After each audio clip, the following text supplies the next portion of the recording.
Bonjour les amis et bienvenue sur Dragon Street Photographie. Je suis David, photographe de nature et voyage, et aujourd'hui je vous propose de voir le nouveau module de tri dans Picto.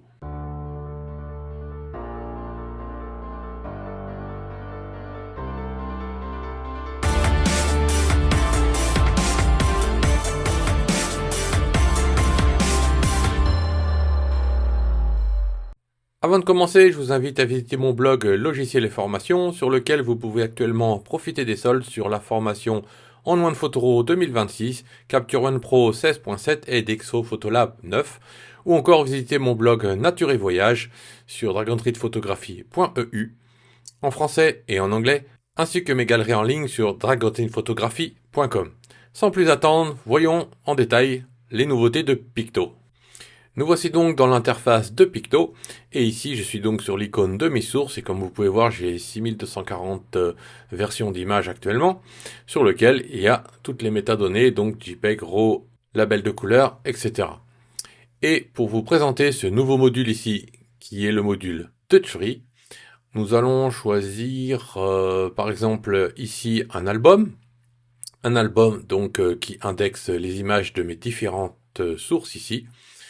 J'ai donc un album avec les hautes saturations et je vais choisir cet album. Nous allons pouvoir aller dans le module de tri, et dans ce module de tri, c'est ici toute la nouveauté et l'intérêt de ce nouveau module. Alors ici, comme vous pouvez le voir, on demande de choisir toutes les photos. Donc toutes les photos, j'en ai 4768 dans mon catalogue qui est en train de charger justement, ou la sélection actuelle des 470 photos, donc de l'album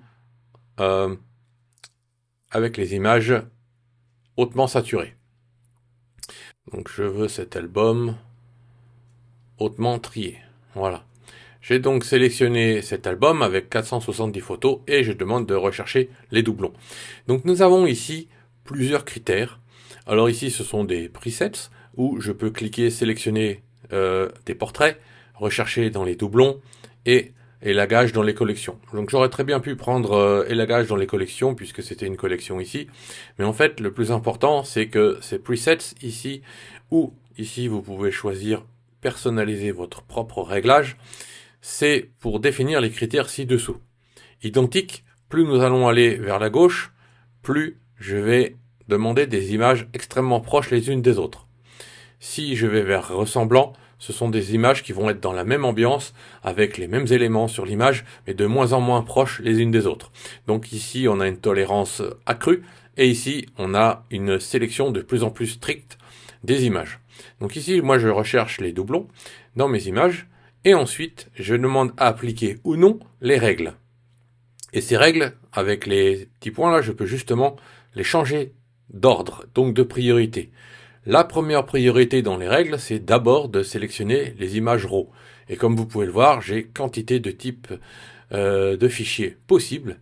HEIC, TIFF, JPEG, EIP, donc ça c'est Capture One, les fichiers RAW, DNG, PSD, PSB qui est récemment pris en charge, les PDF, etc., etc. Et une fois que les RAW ont été sélectionnés en premier, eh bien la deuxième critère, ce sera la dimension. Donc la dimension, c'est les images soit les plus grandes ou les plus petites.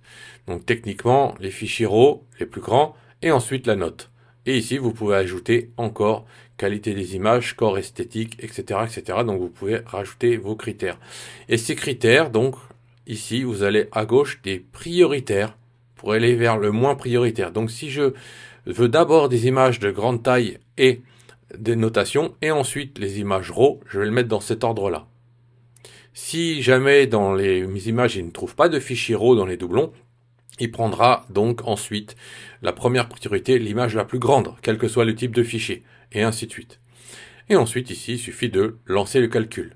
Donc je vais lancer le calcul sur mes 470 photos, et voici donc mes photos, qui sont divisées ici, comme on pouvait le voir en haut, en 79 groupes, donc cluster de doublons, et on a bien des images très proches les unes des autres, comme vous pouvez le constater. Donc ça correspond à mon album, donc des photos les plus saturées. J'ai donc ce tri, et ici on peut voir que j'ai donc 79 groupes et 106 rejetés. Donc j'ai 79 images sélectionnées, donc qui sont les vertes. Et dans les rouges, j'ai donc les images, j'en ai 106. Donc il m'a sélectionné la première à chaque fois, donc selon les critères, les règles que j'ai demandé d'appliquer, que je peux reprendre à la volée ici, et puis les réappliquer si je préfère en rajouter une si les tris ne me conviennent pas. Voilà. Donc ici, je peux choisir en haut, avec l'aide de ma souris, je peux demander par exemple à ajouter celle-ci et en sélectionner deux et rejeter le reste. Ou alors je peux demander de rejeter celle-ci et puis de choisir celle-là. Voilà, donc comme ça j'ai deux types d'images différents avec des angles différents, très proches, mais je peux en sélectionner deux, ou plus, bien évidemment. Voilà, donc on peut faire ça pour chaque groupe d'images qui a été sélectionné. Et ici, donc, on a les sélections totales, donc 79 images, et les rejets faits automatiquement selon les critères et les règles que j'ai appliquées. Mais nous avons aussi la possibilité d'avoir les mêmes options qu'ici, mais pour chaque groupe d'images. Donc si par exemple celle-là me convient et puis que je veux rejeter les autres, je peux demander à les marquer comme quoi je les refuse, les mettre déplacés dans la corbeille, ou leur affecter une couleur rouge par exemple pour mettre refus. Donc si je leur applique une couleur rouge, nous voyons que on a les petits points rouges qui se sont appliqués ici. Et si je veux appliquer les verts pour la sélection ici, je vais prendre la même option de l'autre côté et je vais demander à appliquer vert. Voilà, et donc là le vert sélectionné et les rouges sont sélectionnés. Ou alors j'aurais très bien pu prendre les drapeaux barrés. Picto nous laisse le choix de savoir comment nous voulons sélectionner nos images. Voilà. Donc ça, c'est une façon de faire. Donc on peut directement, comme vous le voyez, les déplacer vers la corbeille. Donc là, ça va les déplacer vers la corbeille de Picto. Voilà, donc j'ai ma sélectionné. Et ici, j'ai la corbeille de Picto où je vais retrouver mes images que je viens de rejeter. Voilà. Je retourne dans mon tri. Et je peux continuer ainsi de suite. Maintenant, si je souhaite aller beaucoup plus loin, je peux utiliser le bouton ici « Comparer ». Alors comparer ici, il va comparer les différentes images. Et ici, donc j'ai A qui correspond à la première fenêtre, B qui correspond à la deuxième fenêtre. Et je peux tout à fait cliquer sur la petite flèche à droite ou à gauche, ou utiliser les flèches de mon clavier pour parcourir les images. Et vous pouvez voir, je me déplace dans mes images et de la même manière, je peux cliquer choisir ou rejeter. Alors rejeter, c'est quand elle est déjà choisie. Donc là, c'est la verte que je peux rejeter, mais je ne peux pas rejeter une photo qui est déjà classée dans rejeter. Donc ici, en fait, c'est le moteur IA qui me permet de faire le tri selon les critères que j'ai sélectionnés avant. Et ici, je peux faire par exemple choisir. J'en ai donc maintenant deux de prise. Et donc ça, c'est les deux de prise côte à côte. Et donc ma photo de référence étant toujours celle de gauche, si je veux prendre la deuxième en photo de référence, je clique là, et puis pour B, je vais cliquer là, et il va passer en B. Donc j'ai maintenant ma photo, ma seconde photo que je viens de sélectionner qui est en fenêtre A, et l'autre qui est en fenêtre B. Et donc je peux maintenant me déplacer et les comparer. Si je souhaite regarder deux images de beaucoup plus près parce que je ne sais pas laquelle choisir entre les deux, et que je vais vérifier la netteté, il me suffit de cliquer sur le bouton de ma souris, de me le garder appuyé. Et là, je peux comparer la netteté en zoomant et en déplaçant ma souris, comme vous pouvez le voir là. Voilà. Une fois que j'ai fini avec ce groupe-là, donc là je vais rejeter celle-ci, voilà, comme ça je ne vais pas trop mettre le bazar dans mon tri, et bien je vais cliquer ici sur le prochain groupe. Et le prochain groupe apparaît, et ici c'est pour sélectionner une vipère.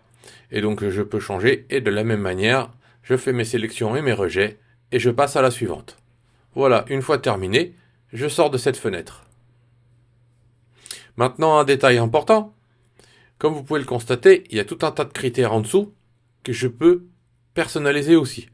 Pour ce faire, vous allez aller dans le petit trou denté en bas à gauche, et comme vous pouvez le voir, vous avez des petits boutons, des petits switches, sur lesquels vous pouvez sélectionner d'appliquer la date et l'heure, information de prise de vue, information de fichier, annotation, score d'esthétique, etc. Donc ici, ce sont les critères que moi-même j'ai sélectionnés.